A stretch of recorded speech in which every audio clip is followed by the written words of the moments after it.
Si nous essayons de définir la fête de Pâques, et nous allons dire que Pâques représente la rédemption par l'effusion des sangs. Et la Bible dit que le peuple fils, il fallait sacrifier un agneau. Et on devait mettre le sang de cet agneau sous les linteaux de chaque porte des enfants d'Israël. Et quand l'ange de la mort est venu pour juger le premier-né des Égyptiens, là où il y avait le sang, la mort n'est pas rentrée. Alléluia. Alléluia. Donc le peuple de Dieu était épargné par le sang. Par le sang. Et c'était un agneau sans défaut. Et c'était la préfiguration du sacrifice de la croix.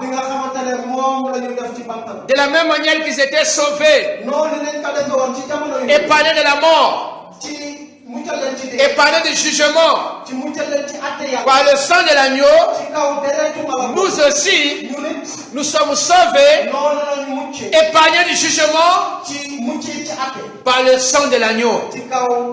Alléluia. Le sang nous a épargnés du jugement. Car Hébreux dit, Hébreux 9, 22, sans effusion de sang, il n'y a pas de pardon de péché. Sans effusion de sang, il n'y a pas de pardon de péché. Si nous sommes là ce matin, si nous sommes sauvés, ce n'est pas le sang de l'agneau. Ce n'est pas par les œuvres. Donc Paul dit que nous, en tant que chrétiens, nous ne célébrons la sortie d'Égypte, mais nous célébrons la résurrection de Jésus. Et pour nous, les enfants de Dieu, Christ est notre Pâques. Et nous devons célébrer la fête de Pâques tous les jours. Tous les jours, les enfants de Dieu, les chrétiens nés de nouveau, célèbrent Jésus-Christ, élèvent Jésus chaque jour par l'obéissance à sa parole, par la soumission à sa parole. Chaque jour, nous sommes dans la fête de Pâques. Chaque jour, nous devons célébrer l'Éternel. Alléluia. Donc ce matin, je ne vais pas parler de la fête de Pâques, mais je vais parler de quelque chose qui s'est passé après la sortie d'Égypte et après la traversée de la mer Rouge. Donc nous irons dans Exode chapitre 15. Ce matin, je vais parler plutôt de la louange. Je vais parler de la puissance de la louange. Exode chapitre 15, le verset 1, on va s'arrêter au verset 10. Alors Moïse et les enfants d'Israël chantèrent ce cantique à l'Éternel. Il dit, je chanterai à l'Éternel, car il a fait éclater sa gloire. Il a précipité dans la mer le cheval et son cavalier.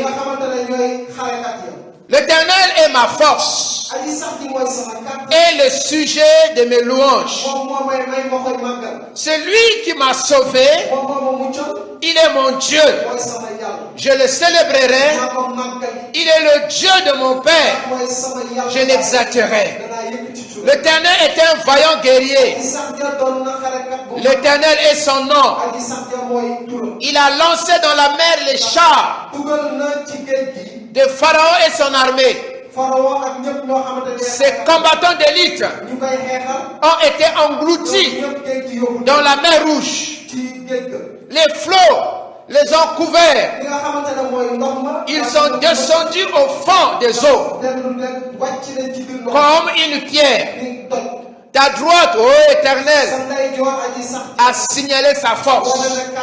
Ta droite, ô Éternel, a écrasé l'ennemi. Par la grandeur de ta majesté, Tu renverses tes adversaires.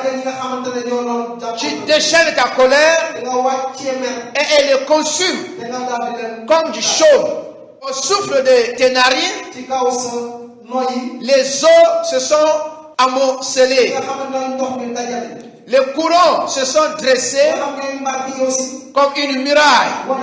Les flots se sont durcis au milieu de la mer.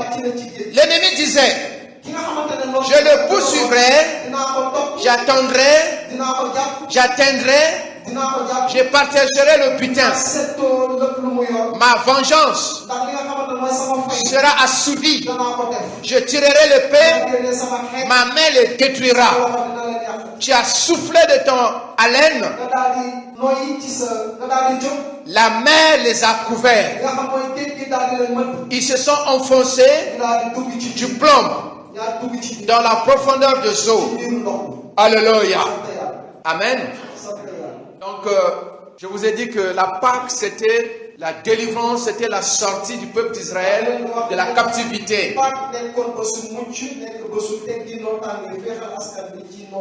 De la même manière que la Pâque était une délivrance, la traversée de la mer Rouge était aussi une délivrance par la puissance de Dieu.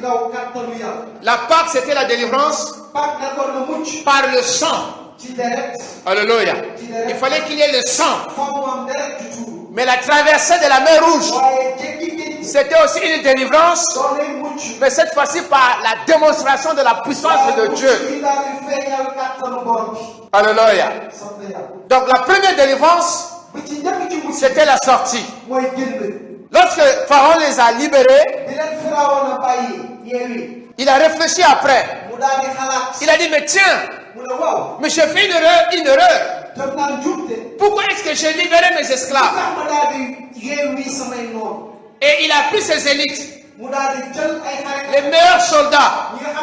Il dit, nous allons poursuivre ce peuple. Certainement, ils seront bloqués devant la mer Rouge. Donc, on va les rattraper. On va les captiver. Et ils ont poursuivi maintenant le peuple d'Israël. Alléluia.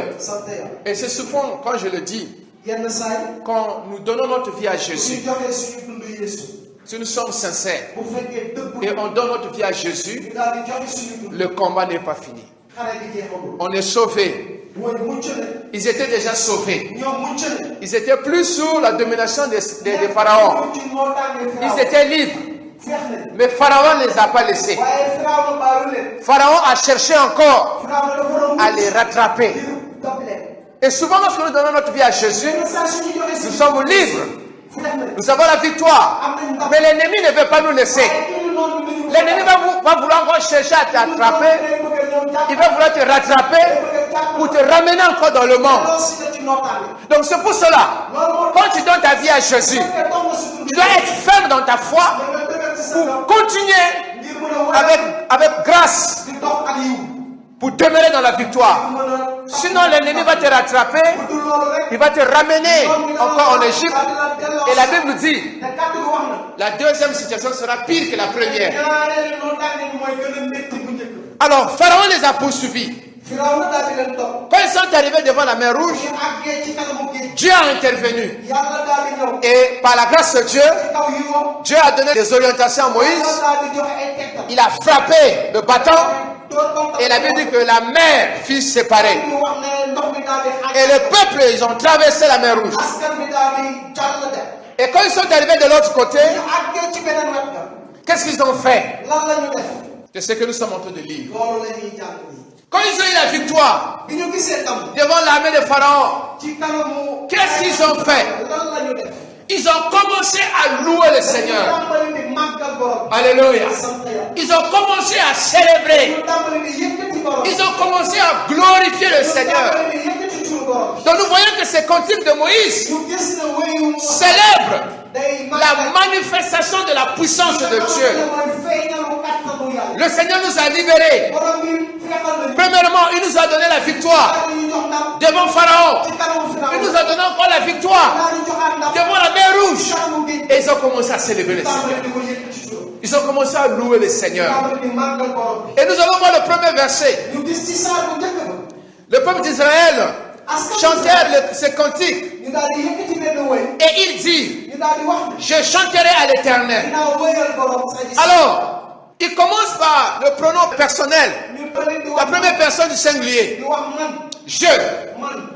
Il devait dire, nous célébrons le Seigneur. Mais ils ont dit, je.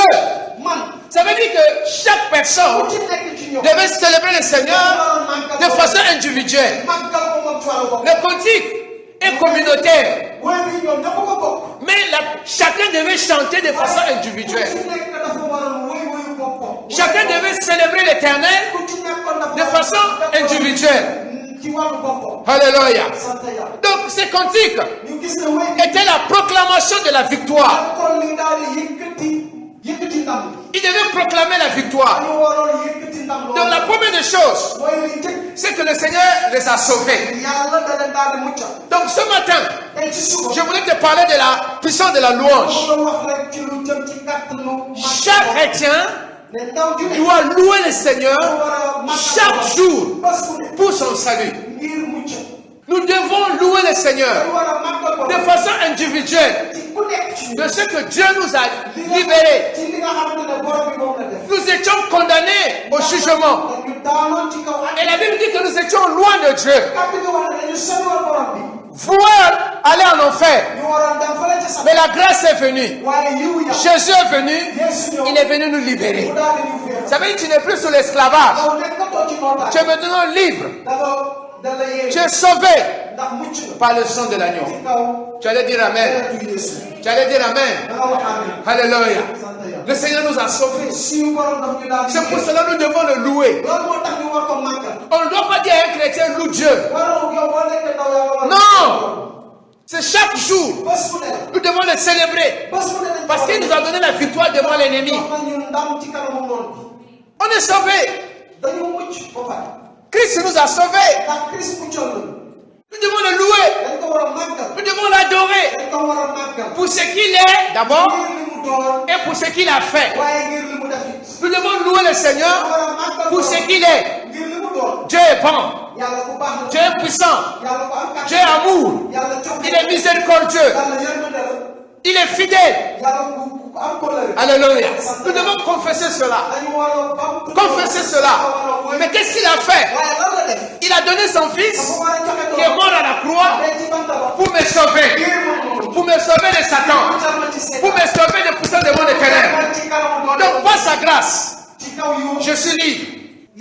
Par sa grâce, j'ai la victoire sur les démons. J'ai la victoire sur Satan. Parce que lui, il a eu la victoire sur Satan. Il a triomphé sur Satan. Il a triomphé sur ses démons. Alléluia. Donc nous sommes appelés à louer le Seigneur. Chaque jour, c'est notre Pâques. Chaque jour, c'est la louange. Chaque jour, pour ce que Dieu a fait et pour ce que Dieu est. Mais est-ce que tu loues le Seigneur dans ton cœur? Est-ce que tu loues le Seigneur? Dieu attend que l'Église puisse le louer. Nous venons le dimanche à l'église. Nous venons dans nos réunions. Dieu attend de nous de louanges. Dans ta maison, Dieu attend de toi la louange. Dans ton lieu de travail, Dieu attend de toi la louange. Dans ton lieu de culte, Dieu attend de toi la louange. Dans ton foyer, Dieu attend de toi la louange. Dans ta vie, Dieu attend de toi la louange. Dieu attend de moi la louange. Mais est-ce que nous sommes en train de louer les Seigneur? Dieu a fait beaucoup de choses dans ta vie. Mais est-ce que tu es reconnaissant? Parfois nous sommes au plein de murmures. Je me rappelle, lorsque on était avec les frères dans la maison d'accueil, quand avant on mangeait même le pain de la veille. Et tout à coup on a le pain chaud. Et puis il dit, il n'y a pas de chocolat. Hier il n'y avait même pas de chocolat. On amène le chocolat. Et quand le chocolat termine, il dit, il n'y a pas de chocolat. Avant-hier, avant, on prenait le petit déjeuner sans lait. N'est-ce pas? Avec les quinqueliba. Maintenant, le lait est venu. Et un jour, il n'y a pas de lait. Il n'y a pas de lait. Donc, on oublie. Et c'est ce que nous faisons. Hier, tu n'avais rien. Tu devais aller en enfer. Dieu t'a sauvé. Dieu t'a purifié. Dieu t'a béni. Dieu t'habille. Dieu te donne à manger. Dieu te donne la santé. Tu dis que je n'ai pas l'hélico. Je n'ai pas de voiture. Non. Nous devons louer le Seigneur chaque jour. Parce qu'il est bon. Il est bon. Regarde ce qu'il a fait. Tu viens de loin. Je ne sais pas toi, mais moi je viens de loin. Nous venons de loin. Nous venons de loin. Mais le Seigneur nous a libérés de la captivité. On est libre. On doit le louer. Alléluia. Hébreux chapitre 13, verset 15. On va faire un tour là-bas. On va revenir sur notre texte. Qui va m'aider à lire ça? Hébreux 15, 13. Et 13, 15. Amen. Par lui, offrons sans cesse à Dieu un sacrifice de louange, c'est-à-dire le fruit de l'air, confesse son nom. Offrons sans cesse à Dieu. Offrons sans cesse à Dieu les fruits de nos lèvres. La louange, l'adoration. Mais l'auteur dit sans cesse. Sans cesse. En fait, quand nous louons le Seigneur, ce sont des proclamations prophétiques. Beaucoup de gens ne connaissent pas. Quand tu loues le Seigneur, en fait, c'est une proclamation prophétique. Qu'est-ce que cela veut dire? Dieu a fait, il fera encore. Alléluia. Dieu a fait, il fera encore. Dieu a béni, il m'a béni jusqu'à aujourd'hui, il va encore me bénir. Et le cœur de Dieu se réjouit. Quelqu'un m'a dit que les Américains, ils ont un grand souci avec les ingrats. C'est-à-dire, si un Américain te rend service, au moins, il n'a pas besoin que tu lui rendes ce même service. Mais il attend de toi un petit mot. Merci. Merci. Ça veut dire que tu es reconnaissant. Ça veut dire que ce qu'il a fait, tu as considéré cela. Mais si tu ne dis pas merci, c'est comme si quelqu'un t'a donné un portable, Boubès, et puis tu dis, ah, c'est ça. Mais c'est pas joli. Un portable qui a coûté au moins 120 000. Il te donne ça cadeau. Tu regardes. Et tu dis, c'est pas joli. Et cette personne-là sera encore encouragée pour t'acheter encore quelque chose d'autre. Non, c'est ce que nous faisons. Dieu te sauve, c'est comme s'il n'a rien fait. Dieu te bénit, c'est comme s'il n'a rien fait. Cela n'encourage pas Dieu. Dieu attend de nous la louange, les acclamations, l'adoration, la reconnaissance. Et quand nous le faisons, Dieu se glorifie encore. Mais nous ne devons pas seulement le louer dans de bons moments. Même dans les moments difficiles, nous devons apprendre à célébrer Dieu. Alléluia. Même dans les moments difficiles. Et là, c'est dur. Parce que là, on est abattu.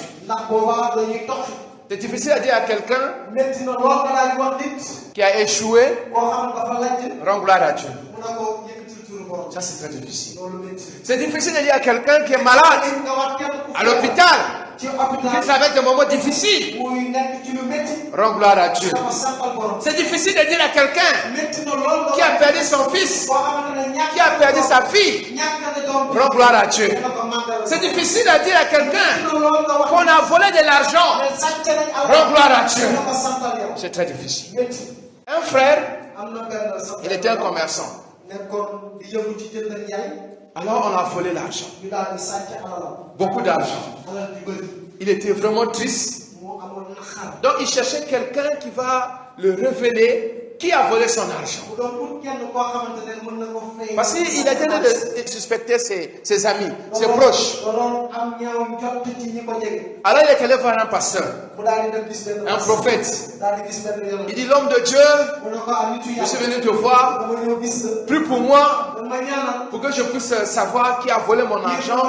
Et je veux récupérer mon argent parce que j'en ai besoin pour mes affaires. L'homme de Dieu a ri.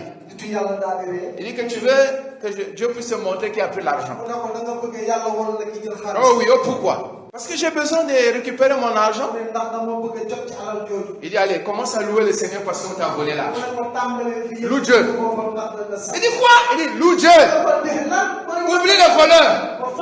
Commence à louer le Seigneur. Loue le Seigneur. Et cette personne ne pouvait pas voir que même dans les difficultés, même là où il n'a plus rien, il devait louer le Seigneur. Et quand il a loué le Seigneur, quand il a rendu gloire, il dit, commence à prier. Il dit, Seigneur, merci, parce qu'on m'a tout pris. Merci parce que je n'ai plus rien. Mais tu restes Dieu. Mais tu es bon. Tu ne changes pas. Alléluia. Le lendemain, quand il est parti, quelqu'un est venu lui vendre un produit. Il a acheté ce produit. Il a revendu. Il a eu le bénéfice de 2 ou 3 fois l'argent qu'on a volé. Vous devez acclamer le Seigneur. Acclame le Seigneur. Alléluia. Son business a triplé. Le miracle l'a accompagné le lendemain. Le miracle l'a accompagné le lendemain. Parfois tu peux être malade. Dis seulement, Seigneur, je te bénis pour cette maladie. Parce que tu vas te glorifier. Romains 8, 28, 29. Qu'est-ce que la Bible nous dit? Tu devais mémoriser ces versets. Qui connaît ces versets sans regarder? Tout concourt, coopère au bien. Ah, vous avez déformé ça. Quelqu'un va me lire ça correctement. Tu dois mémoriser ça. Romains 8, 28, 29. Quelqu'un va lire rapidement. Nous savons du reste que toute chose concourt au bien de ceux qui aiment Dieu. Nous savons du reste que toute chose concourt. C'est pour le bien de ceux qui aiment Dieu.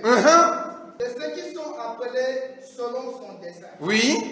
Car ce qu'il a connu d'avance les a aussi prédestinés à être semblables à l'image de son fils, afin que son fils soit le premier-né en frère. Alléluia. Quand Pierre a dit à Jésus, tu n'iras pas à la croix. Jésus a dit, arrière de moi, Satan. Parce que je dois accomplir la mission. C'est dans la volonté de Dieu que j'aille à la croix. C'est dans la volonté de mon Père. Il y a certaines choses qui t'arrivent aujourd'hui. Dieu veut se glorifier. Alléluia. Dieu veut se glorifier. Rends gloire. Tu vas voir ce que Dieu va faire. Quand tu rends gloire, Dieu peut libérer sa puissance.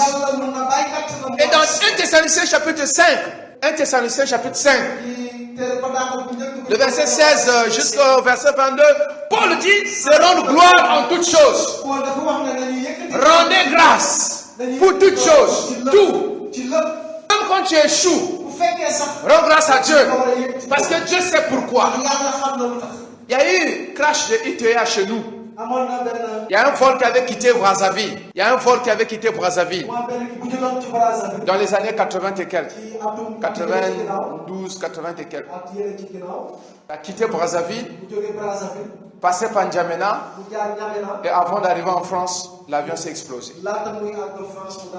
Mais il y a une sœur, une religieuse, qui est arrivée. Dès qu'il est arrivé à l'aéroport, il a oublié son passeport et son billet. Et elle habitait loin, dans une de paroisse, je ne sais pas où, loin. Il dit que je dois repartir. Elle dit, mais si tu repars, tu n'auras pas le vol. Il dit, non, on doit faire vite. Le taximan est reparti, ils sont repartis. Elle est arrivée à la maison, elle a pris le passeport, le billet, je ne sais pas qu'est-ce qu'elle avait oublié encore. Quand elle arrive à l'aéroport, l'avion est parti. Il avait acheté le billet au moins 800 000. On ne sait pas. Environ 1500 €. Elle a commencé à pleurer. Elle a commencé à pleurer. Qu'est-ce que tu peux dire à cette femme? Que Dieu est bon. Elle dit non, c'est pas possible. Elle a refusé toute consolation. Et après quelques temps après, elle a reçu l'information. Qu'est-ce qu'elle devait faire? Rendre gloire. Gloire à Dieu. Alléluia. La louange est un outil formidable dans l'accomplissement des miracles de délivrance. Quand nous sommes oppressés par l'ennemi et nous voulons voir les miracles de Dieu, Dieu attend de toi la louange. C'est un outil puissant. La plupart du temps, nous utilisons la prière. Et vous allez voir que même dans les prédications, vous allez entendre plus de la prière que de la louange. Oh, il faut prier. Il faut prier. Il faut prier. Mais on ne dit jamais il faut louer. Vous connaissez l'histoire dans Actes 16, 25, 28, vous allez lire. Paul et Silas, ils étaient en prison. Mais ce n'est pas bon d'être en prison. C'est difficile en prison. Tu es déçu. Tu es privé de la liberté. Et Paul et Silas étaient en train de servir Dieu. Pourquoi Dieu va permettre que ces enfants se retrouvent en prison avec des bandits? Quelle humiliation! Quelle souffrance! Ils devaient passer des journées sans manger. Peut-être ils étaient même frappés, torturés. Mais dans la prison, au lieu de pleurer, au lieu de se lamenter, au lieu de murmurer, ils ont commencé à louer le Seigneur. Ils ont commencé à louer le Seigneur. La puissance de Dieu est descendue. Acte 4. Dans Acte 4. Quand on a délivré Pierre, l'église a prié. La terre a tremblé. La terre a tremblé. Dans la prison, Paul et Silas, 2 personnes, ils ont commencé à louer. La terre aussi a tremblé. Les chaînes qu'on avait permis sur les portes de la prison s'est détachées. La puissance de Dieu est descendue. Les soldats qui étaient là, ils pensaient même qu'ils étaient partis. Ils disent on est là, on ne va pas quitter. Ça c'est la gloire de Dieu qui se manifeste. C'était par la louange. Utilise la louange dans la situation que tu traverses. Tu verras comment Dieu va se glorifier. Dieu manifeste sa puissance dans la louange. Dieu manifeste sa puissance dans la louange. Quand Jésus a multiplié le pain dans Jean 6, qu'est-ce qu'il a fait? Il n'a pas prié. Il a pris les païens de pain, il a rendu grâce et il a donné. Et il y a eu la multiplication. À la mort de Lazare, pendant que les gens pleuraient, lui-même il a pleuré. Il est arrivé devant le tombeau. Il n'a pas prié. Il a rendu gloire. Il a rendu gloire. Alléluia. Commence à rendre gloire. Apprends à louer le Seigneur. Apprends à louer le Seigneur. Ne rentre pas dans les soucis. Ne rentre pas dans la peur. Ne rentre pas dans l'incrédulité. Mais apprends à louer le Seigneur. Seigneur, je te bénis parce que tu es bon.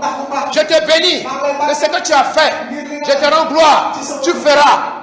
Cette montagne sera aplanie. Cette maladie va quitter. Dieu va agir. Dieu est bon. Commence à louer le Seigneur. Souvent lorsque les choses ne marchent pas, c'est là où nous rentrons dans les soucis. Et nous utilisons pas mal de moyens pour que Dieu puisse venir, puisse que Dieu agisse. On crie, on prie pour que Dieu vienne, pour que Dieu intervienne. Mais dans le psaume 22, verset 4, lisez le psaume 22, 4. Qu'est-ce que Dieu dit là-bas? Alléluia. Oui. Pourtant, tu es le Saint. Siège au milieu des louanges d'Israël. Toi, te confier nos pères. Ils te confiaient et tu les délivrais. Ils criaient à toi et ils étaient sauvés. Ils se confiaient Amen. Et tu sièges au milieu de la louange de ton peuple. Quand le peuple loue, Dieu vient, il se manifeste. C'est pour cela lorsqu'on dit c'est le temps de la louange et de l'adoration, ça doit être un temps où le peuple doit se lever, il commence à célébrer l'Éternel. On peut ne pas toucher les voisins en le prêchant. Mais on peut louer ici et la gloire de Dieu peut descendre et envahir tous les quartiers. Et les gens vont venir louer avec nous. Alléluia. Alléluia. Quand Dieu a envoyé Abraham dans la Mésopotamie, il était missionnaire. En fait, Abraham c'était le premier missionnaire. Il était là-bas pour qu'il puisse louer Dieu.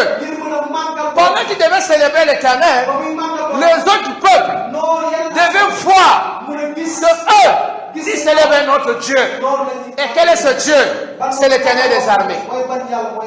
Dieu est appelé à louer. Dieu est appelé à louer.